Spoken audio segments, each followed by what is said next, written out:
জোরে বলেন কে? আল্লাহ সুবহানাহু ওয়া তাআলা।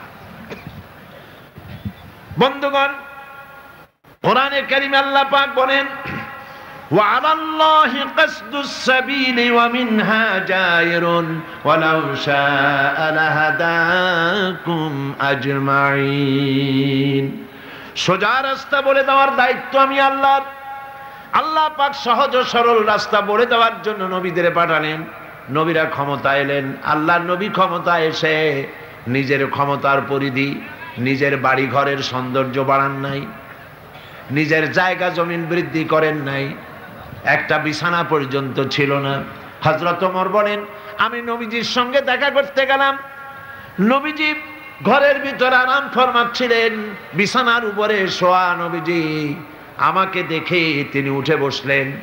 আমি দেখলাম নবীজি দড়ি দিয়ে বোনানো খাটিয়ার উপরে শোয়া ছিলেন, চাদর নাই, তোশক নাই। নবীজি যখন উঠে বসলেন, আমি তাকিয়ে দেখলাম নবীজির পিঠ মোবারকের উপরে দড়ির দাগগুলি কেটে আছে। আমি বললাম, ইয়া রাসূলুল্লাহ, এই পৃথিবী কাফের বেঈমানেরা কত শান্তি করলো, কত আরাম করলো, আর আপনার একটা বিছানা নাই, তোশক নাই। আপনি আমাকে অনুমতি দেন, একটা বিছানা বানায় দিই, একটা তোশক বানায় দিই। নবীজি বললেন, ওমর শোনো, এই পৃথিবীতে শান্তি করার জন্য আমি আসি নাই। আমি যদি বলি ওহদ পাহাড়টাকে যদি নির্দেশ করি, ওহদ পাহাড় আমার জন্য সোনায় পরিণত হয়ে যাবে। আমি পৃথিবীতে মানবতার মুক্তির জন্য এসেছি। সোনার যুগ, মানুষের খাওয়ার অভাব নাই, পড়ার অভাব নাই। প্রেসিডেন্ট 12.5 লক্ষ বর্গ মাইল এলাকা তো নবীজি নিজেই রাষ্ট্র রেখে গেছেন। আজকে ওমর রাদিয়াল্লাহু তাআলা আনহু রাষ্ট্রপ্রধান। সুবহানাল্লাহ কবেন না? উট চড়াইতো, মেষ চড়াইতেন যিনি, আজকে তিনি রাষ্ট্রপ্রধান। অর্ধেকটা পৃথিবীর প্রেসিডেন্ট। একটার পর একটা রাজ্য জয় হচ্ছে। রোম সম্রাট তার বর্ষিয়ান গোয়েন্দা বিভাগের প্রধান তাকে পাঠায় দিল, দেখো তো অবস্থা তো কাহিল মনে হয়। ক্রমেই যেভাবে রাষ্ট্র দখল হচ্ছে ইসলামের হাতে, কবে না জানি আমার রোমও চলে যায়, কবে না জানি আশেপাশের দেশগুলিও চলে যায়। দেখে আসো ওমরের সিংহাসনটা কেমন, সেনাবাহিনী কেমন, তার স্বাস্থ্য কেমন, লোকটা কেমন। দেখো, গোয়েন্দা বিভাগের প্রধান গেলেন কারে দেখতে? ওমর রাদিয়াল্লাহু তাআলা। মদিনায় অনেকদিন হাঁটে আসছে না কিসে আসছে আল্লাহই জানে। তখনকার যে পদ্ধতি ছিল ওইভাবে আসছে। আয়েশা মদিনায় ঢুকে জিজ্ঞেস করছে, আইনা মালিকুকুম, তোমাদের রাষ্ট্রপ্রধান, তোমাদের রাজা কই? সাহাবায়ে কেরাম জবাব দিলেন, আমাদের জন্য কোনো রাজা হয় না, বাল্লানা আমির, আমাদের জন্য একজন আমির হন। সে আমির হচ্ছেন ওমরে ফারুক রাদিয়াল্লাহু তাআলা আনহু। গোয়েন্দা বিভাগের প্রধান বললেন, আমি তার সঙ্গে দেখা করতে চাই, তার সিংহাসন কই? ওনারা বললেন, ওনার কোনো সিংহাসন নাই, আমাদের সাথে মসজিদে এক জায়গায় বসে, আলাদা কোনো চেয়ারও নাই, বালিশও নাই, খাতাও নাই, এই এমনি আমাদের মাঝেই বসে। কোথায় তিনি? তারা জবাব দিলেন, কোথায় তা ঠিক করে বলতে পারবো না, তবে শুনেছি ওনার উট হারায় গেছে, উট তালাশ করতে গেছে। গোয়েন্দা বিভাগের প্রধান তো আকাশতে পড়ার কায়দা, কয় কি উট হারায় গেছে? তোমাদের তো চাকরি কারো থাকার কথা না, তোমরা কও উট হারায় গেছে আর উট তালাশ করতে গেছে। আমিরুল মুমিনিন, অর্ধেকটা পৃথিবী দখলকারী যিনি প্রেসিডেন্ট, সারা দুনিয়া কাঁপে, যার নাম শুনিয়া উট হারায় গেছে, তালাশ করতে গেছে, আশ্চর্য কথা, কয় কি? আচ্ছা কোন দিকে গেছে? বললো যেদিকে। গোয়েন্দা বিভাগের লোকটি হাঁটতে লাগলো, কোথায় দেখা হয় আল্লাহই জানে।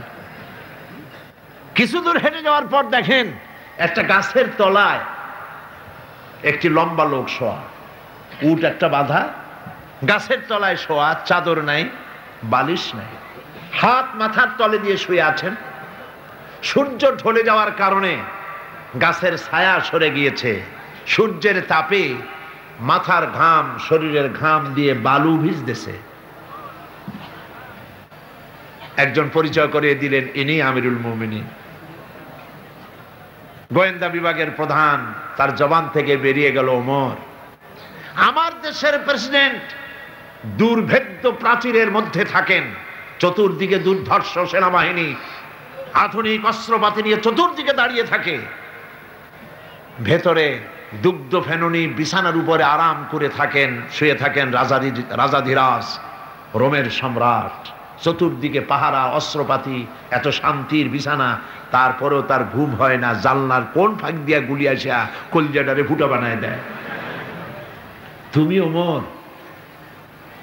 অর্ধেকটা পৃথিবী তোমার হাতের মুঠোয়, তোমার একটা বডিগার্ড নাই, তোমার বিছানা নাই, বালিশ নাই, নির্বিঘ্নে নিশ্চিন্তে উট বাঁধে রেখে তার পাশে শুয়ে আছো, কারণ তুমি জনগণের অধিকার আদায় করেছো, জনগণকে গণতন্ত্র দিয়েছো, জনগণের খাওয়ার পরাগ দিয়েছো, জনগণকে বিশ্বাস করেছো, ভালোবেসেছো, তাই তোমার নিরাপত্তার দায়িত্ব গোটা জাতি গ্রহণ করেছে। এটা হলো ইসলাম, এটা হলো ইসলাম। আর যদি জনগণের উপরে খারাপ ব্যবহার করা হয়, যিনি খারাপ ব্যবহার করেন তিনি বুঝতে পারেন ক্ষমতা যখন থাকবে না তখন আমার আর উপায় নাই, সেজন্য সেনাবাহিনীর নিরাপত্তা ছাড়া চলার পথ নাই, তখন নিরাপত্তার দাবি ওঠে। কিন্তু আল্লাহর পথের পথিক যারা, তাদের এগুলির প্রয়োজন হয় না। সুবহানাল্লাহ বলে, কারণ তারা জানে হায়াতের মালিক, মওতের মালিক কে? জোরে বলেন কে? আল্লাহ সুবহানাহু ওয়া তাআলা। বন্ধুগণ, কোরআনে কারীমে আল্লাহ পাক বলেন, ওয়া আলাল্লাহি কাসদুস সাবিলি ওয়া মিনহা জায়রুন ওয়ালাউ শাআ লাহাদাকুম আজমাইন। সোজা রাস্তা বলে দেওয়ার দায়িত্ব আমি আল্লাহর।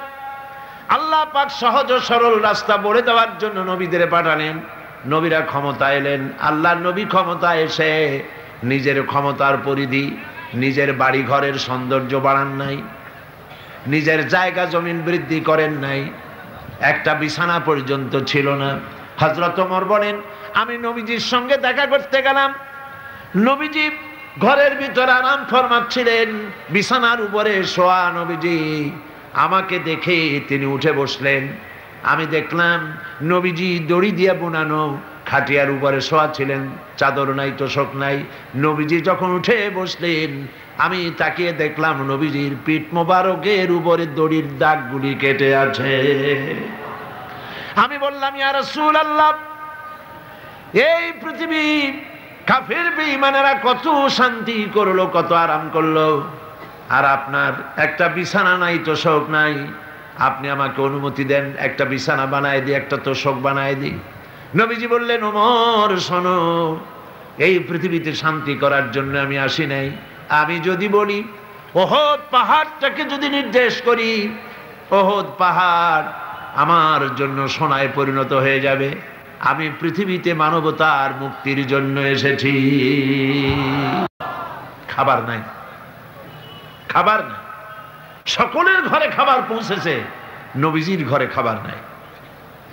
হযরত আয়েশা রাদিয়াল্লাহু তাআলা আনহা বলেছেন, মাসের পর মাস, দিনের পর দিন নয়, মাসের পর মাস চলে গেছে, নবীজির ঘরে চুলায় আগুন জ্বলে নাই। একটু খেজুর, একটু পানি, এগুলি খেয়ে কোন রকম আমরা জীবিকা নির্বাহ করেছি। একবার নবী করিম সাল্লাল্লাহু আলাইহি ওয়াসাল্লাম মসজিদে নববীতে অসময় হযরত আবু বকর ওমর রাদিয়াল্লাহু তাআলা আনহুকে দেখলেন বসে আছে। জিজ্ঞেস করলেন, তোমরা এই অসময় এখানে কেন? তারা বললেন, নবীজি আজ কদিন হয়ে গেল কোনো খাবার পাইনি, ক্ষুধায় অস্থির হয়ে গেছে। নবীজি বললেন, আমারও তো একই দশা। এই দশা ওনাদের, কিন্তু জনগণের এই দশা না, জনগণের ঘরে ঘরে খাবার পৌঁছে গেছে। সুবহানাল্লাহ। ওমর রাদিয়াল্লাহু তাআলা আনহু বলেছেন, রাষ্ট্রীয় ক্ষমতা আমার হাতে, আমার ক্ষমতার আমলে ফোরাতের কূলে একটি কুকুর যদি না খেয়ে মারা যায়, কিয়ামতের দিন আল্লাহর কাছে আমাকে জবাবদিহি করতে হবে। সুবহানাল্লাহ। এর নাম ইসলাম। এর নাম কি? ইসলাম। সেই ইসলামের রাষ্ট্র প্রতিষ্ঠাই করতে হবে মুসলমানদেরকে, বাংলাদেশের জনগণকে। পারবেন না?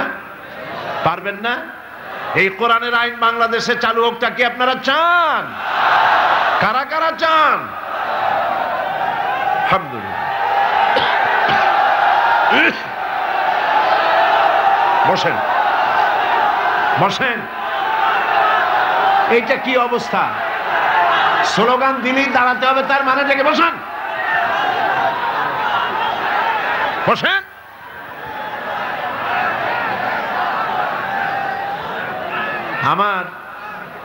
আমার মনে হয় যে আপনারা চান্স খোঁজেন, অনেক সময় বসে থেকে মাজা ব্যথা করে তো স্লোগানের সুযোগ পাইলেই দাঁড়ায় যান। এইটা না অন্য কিছু। যাক আলহামদুলিল্লাহ, মাজা আল্লাহ ঠিক রাখুক। কোমর সোজা থাকতে হবে, হাঁটুতে শক্তি থাকতে হবে। যুদ্ধের এখনো অনেক পথ বাকি।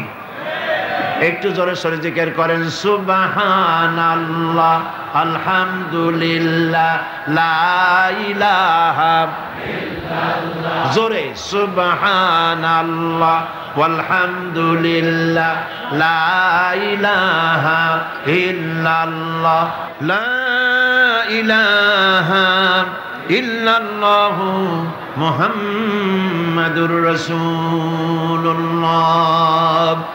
একটা কথা বলে নেই, নিতান্ত লক্ষ্য করুন, নিতান্ত টয়লেটে যাওয়ার, পেশাব পায়খানার হাজত না হলে কেউ মানুষকে কষ্ট দিয়া বেরোতে চেষ্টা করবেন না। কারণ রাস্তাঘাট মাঠ সব ভর্তি, যেদিকে যাবেন সেদিকেই মানুষ, আপনি যাবার কোনো পথ পাবেন না। মানুষকে কষ্ট দেওয়া ছাড়া আপনার কোনো রাস্তা নেই। সমস্ত রাস্তা পথ ঘাট, সিলেটের মাদ্রাসা ময়দান, পার্শ্ববর্তী রাস্তাগুলি সব ভর্তি, আলহামদুলিল্লাহ বলেন। সুতরাং মানুষকে কষ্ট না দেওয়াই, মুসলমানকে খামোকা কষ্ট দেবেন না। নিতান্ত পেশাব পায়খানার জরুরত হলে যেতে পারেন। প্রিয় ভাইয়েরা, নবী করিম সাল্লাল্লাহু আলাইহি ওয়াসাল্লাম তিনি বললেন, আমার ওই একই অবস্থা, চলো আমার সাথে। তিনজনে গিয়ে উপস্থিত হলেন হযরতে আবু আইয়ুব আনসারী রাদিয়াল্লাহু তাআলা আনহুর বাড়িতে। হযরতে আবু আইয়ুব আনসারী রাদিয়াল্লাহু তাআলা আনহু রাসূলকে, হযরত আবু বকর ওমর রাদিয়াল্লাহু তাআলা আনহুমাকে পেয়ে দারুণভাবে আনন্দিত হলেন। ঘরের মধ্যে প্রবেশ করে বললেন, বিবি, এমন তিনজন মেহমান পেয়েছি, আকাশের নিচে জমিনের উপরে এর থেকে সম্মানিত মেহমান আর নাই। তিনি একটি বকরি জবাহ করলেন, রান্নার ব্যবস্থা করলেন, বাগানে চলে গেলেন, কিছু খোরমা নিয়ে এলেন, নবীজিকে বললেন, আল্লাহর নবী, এই খোরমা আপনি খান। হুজুর জিজ্ঞেস করলেন, খোরমাগুলির মধ্যে পাকা কাঁচা আদা পাকা আছে, কোনটা খাবো? হযরত আবু আইয়ুব বলছেন, ইয়া রাসূলুল্লাহ, তিন রকমের, তিন শ্রেণীর খোরমাই আপনি খাবেন, অনুরোধ করব, কারণ এগুলি আমার বাগানের খোরমা। যেই শ্রেণীর গায়ে আপনার হাত লাগবে আল্লাহ পাক আমার বাগানে বরকত দিয়া দিবেন। রান্না বান্না হয়ে গেল, গোশত আর রুটি সামনে এলো। নবীজি খাওয়া শুরু করার আগে কয়েকটা রুটি আর কয়েক টুকরা গোশত একটা পোটলার মতো করে বানায়া হযরত আবু আইয়ুবের হাতে তুলে বললেন, আবু আইয়ুব, এই গোশত আর রুটি টুকরা নিয়ে যাও আমার মা ফাতেমার কাছে। গত ৩-৪ দিন হয়ে গেল তার কিসমতে কিছু হয় নাই। নিজেরা না খেয়ে মানুষের দুয়ারে দুয়ারে খাবার পৌঁছে দিয়েছেন, মানুষ যেন কষ্ট না পায়, জনগণের খাবারের বন্দোবস্ত, পড়ার বন্দোবস্ত করেছেন। নবীজি গরিব মানুষের জন্য, মানুষের অর্থনৈতিক সমৃদ্ধির জন্য ব্যাংক তৈরি করলেন, ব্যাংকের নাম রাখলেন বাইতুল মাল। এই ব্যাংকের উদ্বোধন যেদিন করেন, বুখারী শরীফের হাদিসে এসেছে, আল্লাহর নবী উদ্বোধনী বক্তব্যে বললেন, মান তারাকা দায়নান আও দিয়ান ফালাইয়া, যদি কোন ঋণগ্রস্ত ব্যক্তি ঋণ পরিশোধ করতে না পেরে, ঋণ পরিশোধ করতে পারে নাই, এমন অবস্থায় যদি মারা যায়, তাহলে তার ঋণ পরিশোধের যদি কোনো ব্যবস্থা তার না থাকে, তাহলে তার ঋণ পরিশোধের ব্যবস্থা, আর তার এতিম বাচ্চাগুলি, বিধবা স্ত্রী আর এতিম বাচ্চা আর ঋণের বোঝা সবগুলি আমি মুহাম্মদ সাল্লাল্লাহু আলাইহি ওয়াসাল্লাম আমার কাঁধে উঠায়া নিলাম। এমন রাষ্ট্র চালু হয়ে গেল, চুরি নাই, ডাকাতি নাই, জেনা নাই, ব্যভিচার নাই, হত্যা নাই, ধর্ষণ নাই, মানুষ শুধু পাইল শান্তি আর শান্তি। সুবহানাল্লাহ। এই শান্তি হলো কিভাবে, কি দিয়া হলো বলেন? জোরে বলেন, কি দিয়া হলো? কোরআন দিয়ে হয়েছে। কোরআন, এই কোরআন দিয়ে যদি রাষ্ট্র শাসিত হয় তাহলে দেশে শান্তি অবশ্যই হবে। আমরা আশা করব বাংলাদেশে এই শান্তি হবে ইনশাআল্লাহ। বলি ইনশাআল্লাহ। মুসলমানদের উত্থান, মুসলমানদের জাগরণ আবার শুরু হবে ইনশাআল্লাহ। মুসলমান রাজমার খাচ্ছে পৃথিবীর চতুর্দিকে, চতুর্দিকে মার খাচ্ছে। আমি দেখতে পাচ্ছি, আমার ধারণা ছিল যে আফগানিস্তানে যে ঘটনা ঘটলো, এই ঘটনার দ্বারা আল্লাহ একটা কিছু করবেন, বড় রকমের কিছু আমরা দেখব, কিন্তু সেটা হলো না।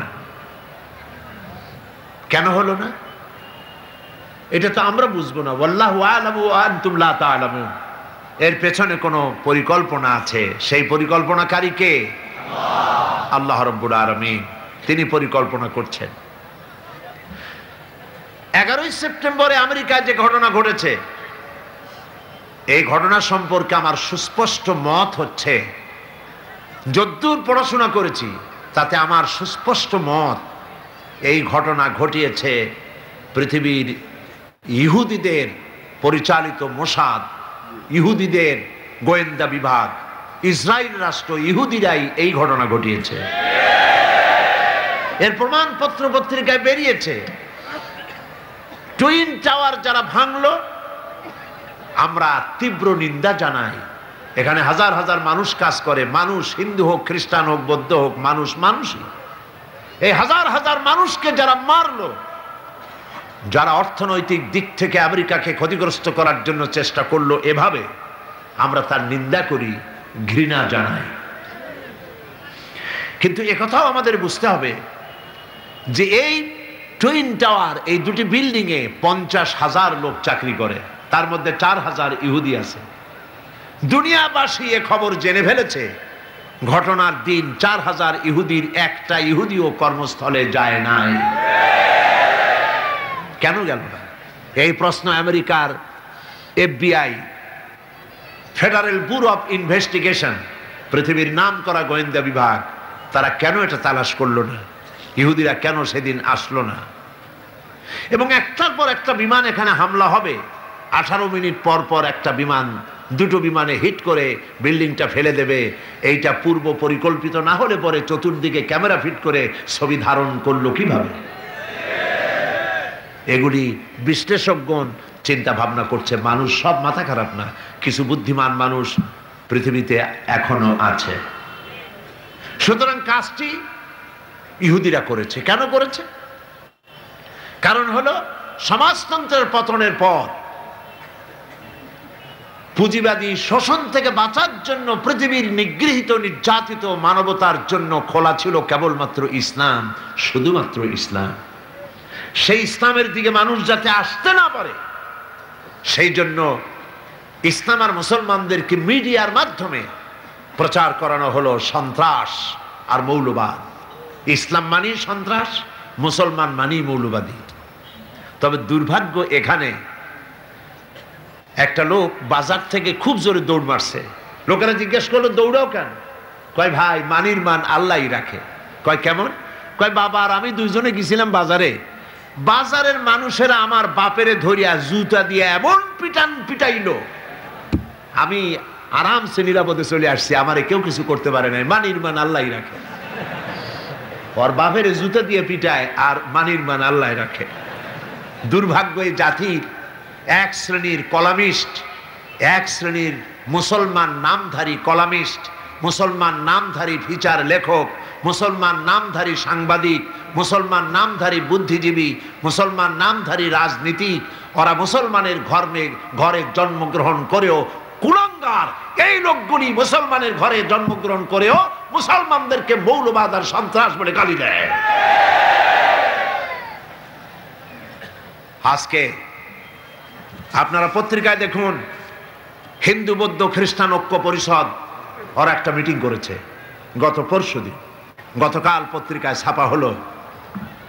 সেইখানে আওয়ামী লীগের তৎকালীন যুগের ডাক সেটে নামধারী কয়েকজন মুসলমানও সেখানে ছিলেন। ওইখানে হিন্দু বৌদ্ধ ঐক্য পরিষদের নেতৃবৃন্দরা বক্তৃতা করলো, মুসলমানদেরকে এদেশ ছেড়ে চলে যেতে হবে।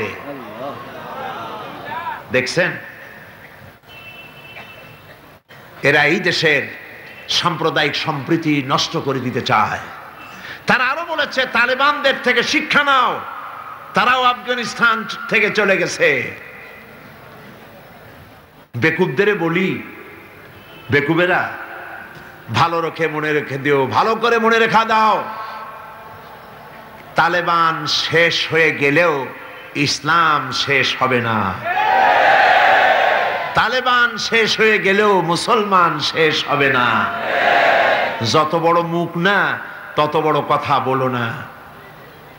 তারা আরো বলেছে যারা বাংলাদেশি পরিচয় নিজেদের পরিচিত করতে চায় তাদের মুসলমান নামটা আগে ত্যাগ করতে হবে। কত বড় সাহস, কত বড় সাহস! আমরা পরিষ্কার করে বলতে চাই, বাংলাদেশে যারা বসবাস করেন তাদের পরিচয় বাঙালি নয়, তাদের পরিচয় বাংলাদেশী। যারা বাঙালি বলে পরিচয় দেয় তারা পশ্চিমবঙ্গের সঙ্গে তাদের সম্পৃক্ততা রয়েছে। 47-এর বর্ডার মুছে দিয়ে ভারতের অঙ্গভুক্ত সিকিম, ভুটানের মতো বাংলাদেশকে তারা বানাতে চায়।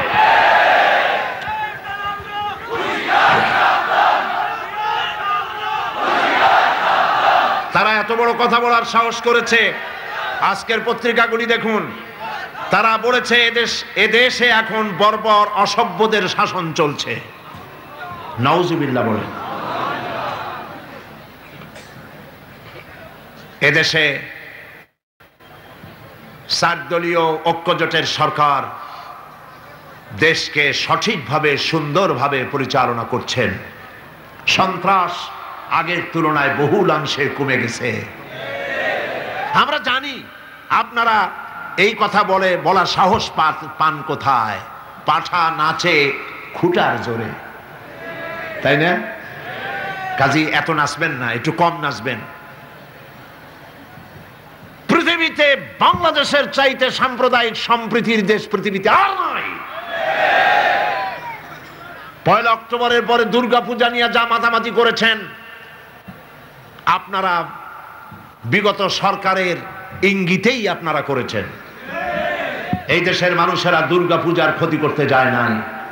আমরা 1000 বার বলেছি এদেশের হিন্দু মুসলমান খ্রিস্টান বৌদ্ধ সব সম্প্রীতি নিয়ে বসবাস করবে। এই দেশে আমি আমার এলাকা পিরোজপুরে আমার ডিসিএসপি কে ডেকে বলেছি, যদি আমার দেশে সাম্প্রদায়িক সম্প্রীতি বজায় রাখতে হবে, মায়ের পেটের ভিতরে সন্তান থাকে যেমন নিরাপদ, আমার এলাকার ভিতরে অমুসলিম ভাইয়েরা থাকবেন সেভাবে নিরাপদ।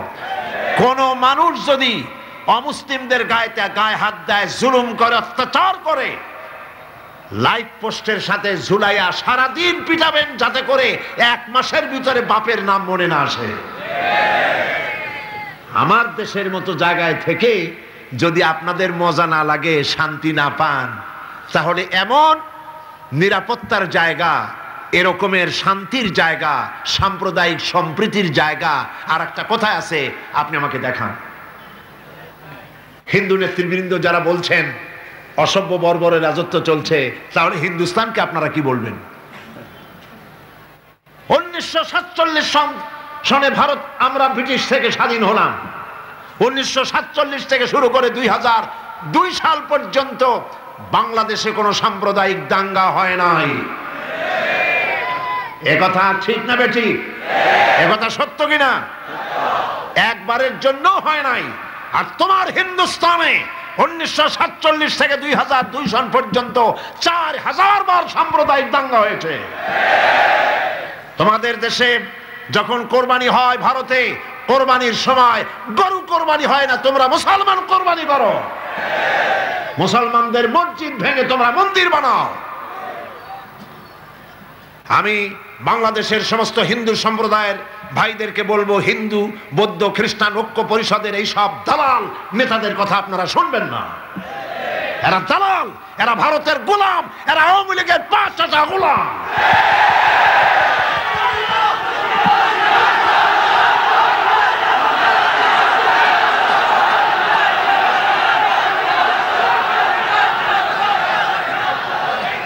এই সমস্ত মারাত্মক কথা আমি আবারও বলি, মুসলমানদেরকে দেশ ছেড়ে চলে যেতে হবে। হিন্দুরা যদি এই কথা বলে, ভারতে যদি মুসলমানেরা বলে হিন্দুদেরকে ভারত ছাড়তে হবে, তাহলে কেমন লাগে?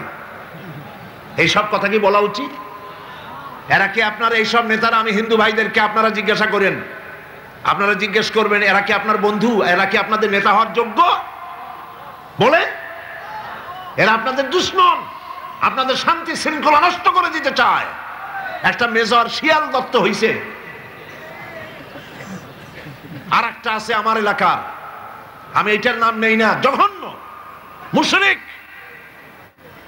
রমনা বটমূলে দাঁড়াইয়া আওয়ামী লীগের জমানায় মন্ত্রীদের সামনে বলেছে ফতোয়াবাজদেরকে হত্যা করবই করব, সাগরে তাদেরকে চুবাবই চুবাবো, তাদেরকে জবাও করে হত্যা করে তাদের রক্ত দিয়া কালীমাতার পাওনা দাওয়াইলে কালীমাতা জাগবে না। পড়ছেন না আপনারা কাগজে? পড়েন নাই? এই সমস্ত মাথা খারাপ নেতা হিন্দুদের বন্ধু হতে পারে? বলেন না কথা, হিন্দুদের বন্ধু হতে পারে? এরা হিন্দুদের শত্রু, জঘন্য শত্রু। এরা আমাদের মধ্যে হিন্দু মুসলমান আমরা যে মিলেমিশে বাস করি, আমাদের মধ্যে তারা সাম্প্রদায়িক সম্প্রীতি বিনষ্ট করতে চায়। আপনাদেরকে বয়কট করুন। এই দেশে হিন্দু মুসলমান সাম্প্রদায়িক সম্প্রীতি নিয়ে আমরা বসবাস করছি। এই দেশে সরকার বদ্ধপরিকর সাম্প্রদায়িক সম্প্রীতি তারা বজায় রাখা হবে ইনশাআল্লাহ।